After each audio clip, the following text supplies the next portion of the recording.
If the intercom in your apartment ever rings from your own unit, do not answer it, because nobody should be able to call your apartment from inside your apartment. The first time it happened, I thought the building's wiring was broken. The second time, I heard myself breathing on the other end. And the third time, my voice told me exactly how I was going to die. I moved into the Halden Apartments at the beginning of October. The building was 12 stories tall, but it felt much older than everything around it. The brick was almost black from decades of rain. The windows were narrow, and the entrance always smelled faintly of dust, wet concrete, and overheated wires. My apartment was 804. Small kitchen, 1 bedroom, a narrow hallway connecting everything. Nothing special. The rent was low enough that I ignored the strange things during the tour. The elevator stopping between floors. The hallway lights turning off behind us. The landlord refusing to step inside my bedroom. He stayed near the front door the entire time. Before handing me the keys, he pointed to the intercom mounted beside the kitchen. It was old, yellowed plastic, a speaker grill darkened with age. He told me the building used a closed internal system. Visitors called from the entrance. Tenants could call the front desk. Nothing complicated. Then he said, "If it rings after 1 a.m., let it stop on its own." I laughed.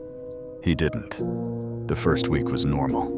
I went to work, came home, ate dinner alone, watched television until I fell asleep. The building was quiet at night, not peaceful. Quiet in a way that made every small noise feel deliberate. The elevator cables shifting behind the walls. A pipe knocking somewhere below. Footsteps moving down the hallway, then stopping before they reached my door. But nothing truly frightening happened. Not until Friday night. I woke up at 1:16 a.m. to the sound of the intercom ringing. Not buzzing, ringing. A sharp electronic chirp, repeating every 3 seconds. I sat up in bed, confused. The apartment was dark. The intercom rang again. I walked into the kitchen and stared at it. A tiny red light blinked beside the speaker. There was no screen, no caller ID, just a button marked talk and another marked door. I remembered the landlord's warning, so I did nothing.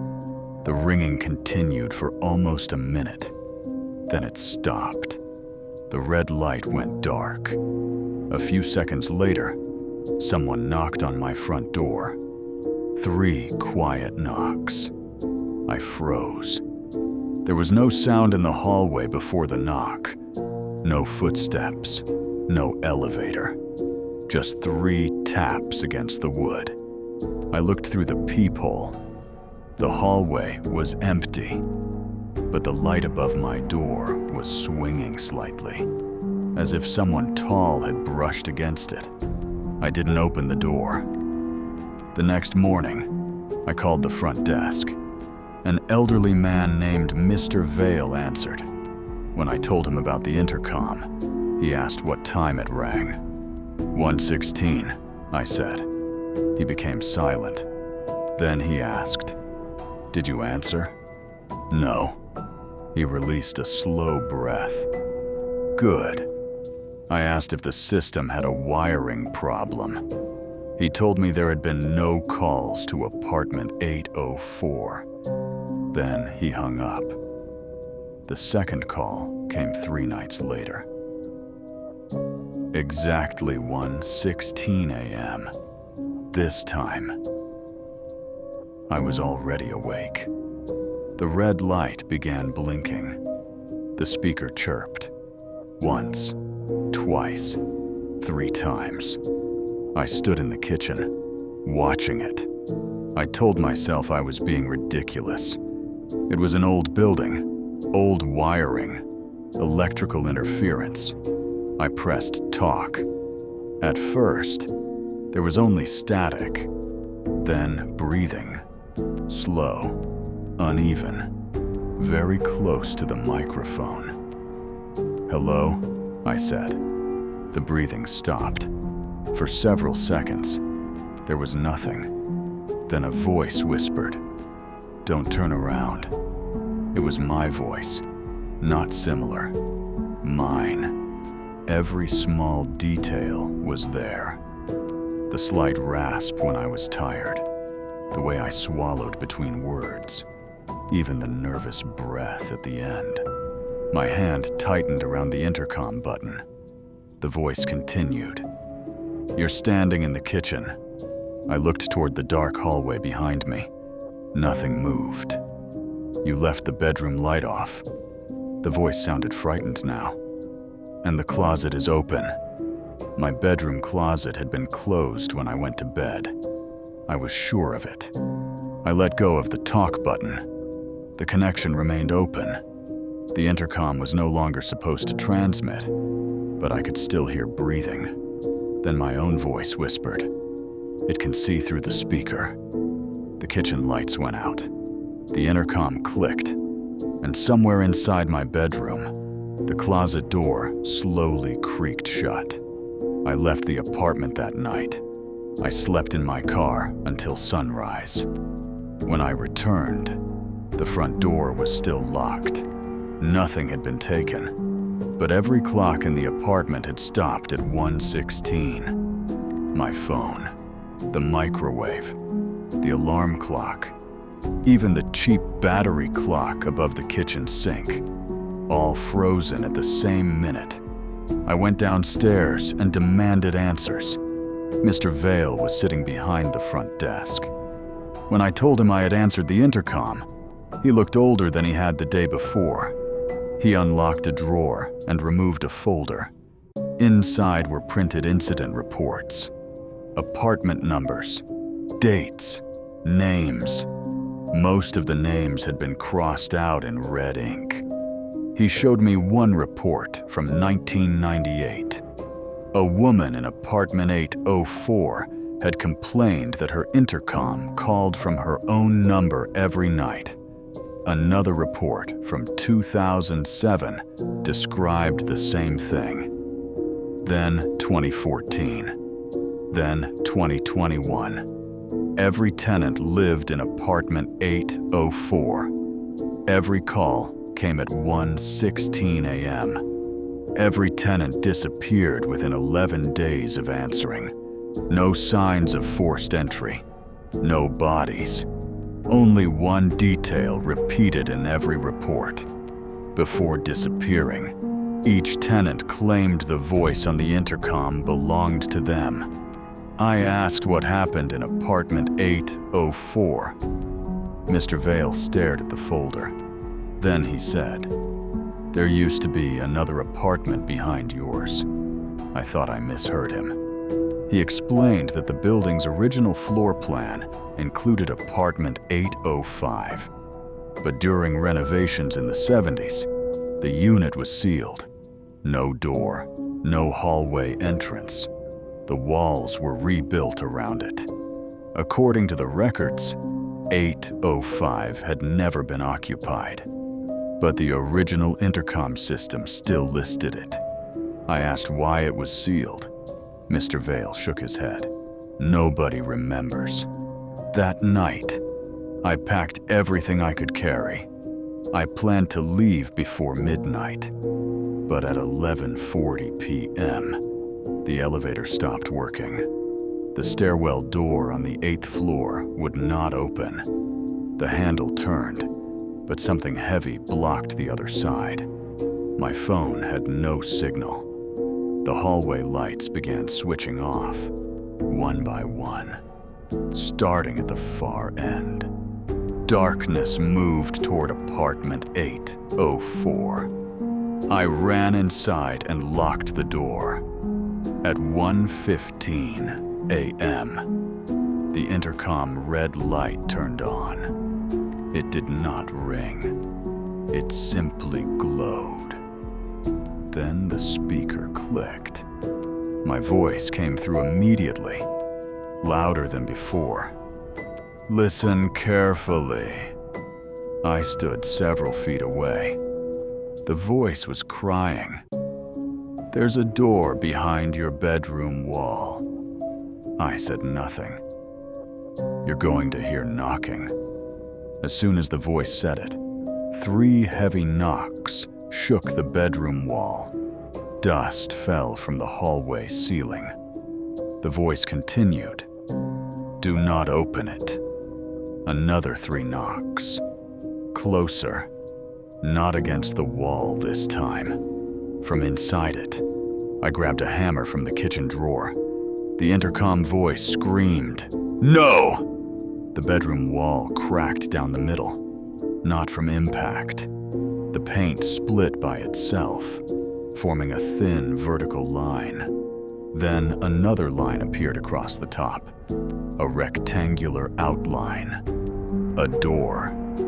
The wallpaper inside the shape began darkening, as if soaked from behind.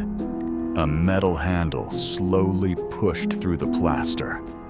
The intercom voice began speaking faster. "It wants you to think I'm inside." The handle turned.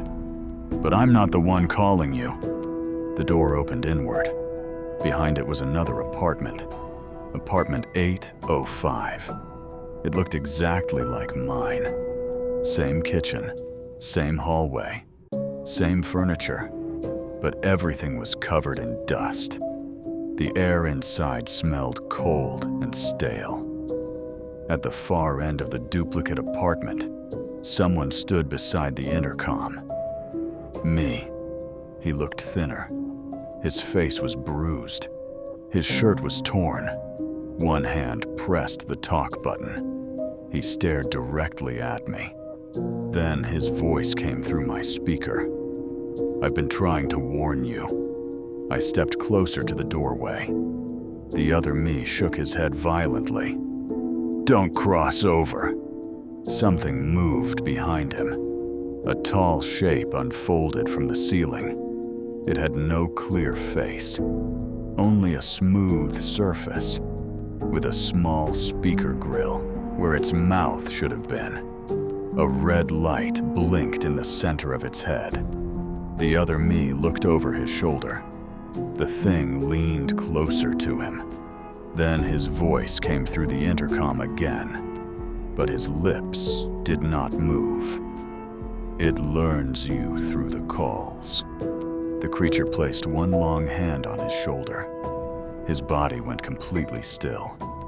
Then his face slowly turned toward me, while the rest of him remained facing forward. His neck twisted farther than it should have. The voice from the speaker changed. "Calm now. Perfectly calm. You should come inside." I backed away. The copy stepped toward the doorway. The creature remained behind him, connected to his back by thin black wires. The wires moved like veins. He crossed into my bedroom. The second his foot touched my floor, every intercom in the building began ringing. I heard them through the walls. Hundreds of electronic chirps, echoing above and below me. Then voices answered. Different voices. Men, women, children, all speaking at once, all saying the same thing. "Someone is in my apartment." The copy smiled. The skin around his mouth split slightly. I swung the hammer. He moved before I hit him, not backward, sideways. His body folded against the wall, flat as a shadow. Then he slid across it toward the kitchen. The speaker in the creature's face emitted my laughter. I ran for the front door. The hallway outside was no longer the 8th floor. Every door had the number 804. The corridor stretched farther than the building could possibly allow. Behind each peephole, a red light blinked. The intercoms rang from inside every apartment. Then, every door opened at once. People stood inside. Dozens of versions of me. Different ages, different injuries. Some crying, some smiling, all holding their intercom buttons. They spoke together in my voice. We answered. The lights went out. I felt something place a hand on the back of my neck. The intercom inside my apartment clicked one final time. My voice whispered from the speaker. You're calling next. I woke up this morning in apartment 804. The wall is solid again. There is no door to 805. The clocks are working. The elevator works. Mr. Vale claims he has never met me. According to the lease, someone else lives here. A man with my name, my face, and my signature. I tried calling the police, but every number I dialed connected to the apartment intercom. Now it is 1:15 a.m. The red light has just turned on, and from inside the speaker, I can hear someone moving into this apartment. Someone who thinks he is alone. Someone who sounds exactly like me. The intercom is ringing, and this time, I am the one calling.